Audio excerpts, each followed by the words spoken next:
മക്കളെ question number ഏതാണ്? Question number 11 ശ്രദ്ധിക്കുക. ഇത് ഏതാണ് ചോദ്യം? ഇത് നമ്മൾ സെറ്റ് അതേപോലെ തന്നെ distance formula coordinate geometry actually സെറ്റിലെ ക്വസ്റ്റ്യൻ ആണ്. ഓക്കെ, സെറ്റിലെ ക്വസ്റ്റ്യൻ ആണ്. നമുക്ക് അതിൽ പിന്നെ എന്താക്കാൻ ചെയ്യാം. ഓക്കെ, പഠിച്ചാട്ട let A and B be two finite set with M and N elements respectively. Then total number of subset of A is 56 more than the total number of subset of B. Then the distance of the point P m comma n from the Q -2,3 okay. Actually നമുക്ക് ഇവിടെ M N കണ്ടുപിടിക്കലാണ് actually ക്വസ്റ്റ്യൻ്റെ core സംഭവം എന്ന് പറഞ്ഞാൽ അവിടെ നമ്മൾ പണ്ട് ഉപയോഗിച്ച ശീലമുള്ള ഒരു ഡിസ്റ്റൻസ് കണ്ടുപിടിക്കലാണ്. ഓക്കെ അല്ലേ? സോ നമുക്കറിയാം ഒരു സെറ്റിൽ എം എലമെന്റ്സ് ഉണ്ടെങ്കിൽ അതിൽ നമ്പർ ഓഫ് സബ്സെറ്റ് 2m ആയിരിക്കും അല്ലേ. ഒരു സെറ്റിൽ n എലമെന്റ്സ് ഉണ്ടെങ്കിൽ നമ്പർ ഓഫ് സബ്സെറ്റ് 2n ആയിരിക്കും. വളരെ കോമൺ ആയിട്ടുള്ള ഒരു സംഭവമാണ്. ഈ ക്വസ്റ്റ്യൻ തന്നെ പല സ്ഥലങ്ങളിൽ നമ്മൾ കണ്ടതാണ്. ഓക്കെ, സോ നമുക്ക് നോക്കാം. Total number of subset of A.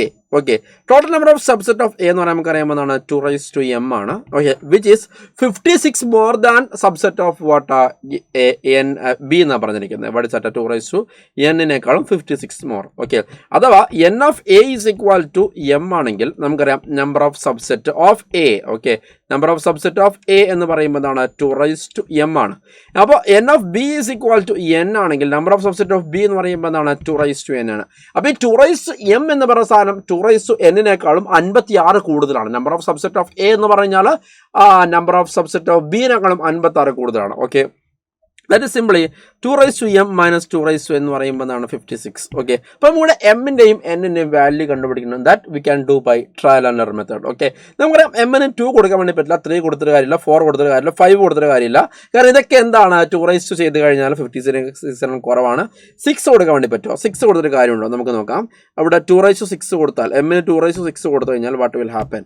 Okay, എമ്മിന് 2 കൊടുത്തു കഴിഞ്ഞാൽ എം ഈസ് ഈക്വൽ 2 കൊടുത്തു കഴിഞ്ഞാൽ എം ഈസ് ഈക്വൽ 6 കൊടുത്തു കഴിഞ്ഞാൽ അല്ലെ നമുക്ക് നോക്കാം എന്താണ് 2m അല്ലെ എന്ന് പറഞ്ഞ സാധനം 2 ഈസ് ഈക്വൽ 2n + 56 അഥവാ 64 - 56 ആണ് 2n. അഥവാ നമുക്ക് ഇതിന് 64 - 56 എന്ന് പറഞ്ഞാൽ എത്രയാണ്? 8 അല്ലേടാ അല്ലേ? അതെ, okay, 8. Yes, 8 is equal to what 2n. Okay അല്ലേ? സോ ദാറ്റ് മീൻസ് നമുക്ക് എന്ത് ചെയ്യാം? നമുക്ക് യെസ്, ഓക്കെ, അപ്പോൾ നമുക്ക് എന്ത് ചെയ്യാം? എന്നിന് okay 2n is equal to what 2³. So n is equal to what 3 എന്ന് കൊടുക്കാം. ശരിയല്ലേ? അപ്പോൾ നമ്മൾ ട്രയൽ ആൻഡ് എറർ മെത്തേഡാണ് ചെയ്തത്. എമ്മിന് ഞാൻ 5 വരെ എന്തായാലും കൊടുക്കാൻ വേണ്ടി പറ്റില്ല. ഓക്കെ അല്ലേ? ശ്രദ്ധിക്കുക. അപ്പോൾ അതിന് ഞാനത് കൊടുത്തു 6 കൊടുത്തു. അപ്പോൾ 2 എന്ന് പറഞ്ഞാൽ നമുക്ക് അറിയാമെന്നാണ് 64 ആണ്. അപ്പോൾ അത് സോൾവ് ചെയ്തപ്പോൾ നമുക്ക് 64 - 56 എന്ന് പറഞ്ഞാൽ 2n കിട്ടി. That is 2³. So n is equal to what 3 എന്ന് കിട്ടി. ഓക്കെ അല്ലേ? സോ എം എന്ന് പറഞ്ഞ പോയിന്റ് എന്താണ്? എം എന്താണ്? What is M is what M is equal to നമ്മൾ എന്താ കൊടുത്തത്? എം ഈസ് ഈക്വൽ ടു 6 കൊടുത്തത് അല്ലേ? അപ്പോൾ നമ്മുടെ പോയിന്റ് 6,3 എന്നായി. ഓക്കെ, അപ്പോൾ നമുക്ക് ഡിസ്റ്റൻസ് കണ്ടുപിടിക്കേണ്ടത് എന്താണ്? 6,3 അല്ലേ? 6,3യും -2, -3 തമ്മിൽ ഡിസ്റ്റൻസ് കണ്ടുപിടിക്കേണ്ടത്. ഓക്കെ അല്ലേ? അപ്പോൾ 6,3യും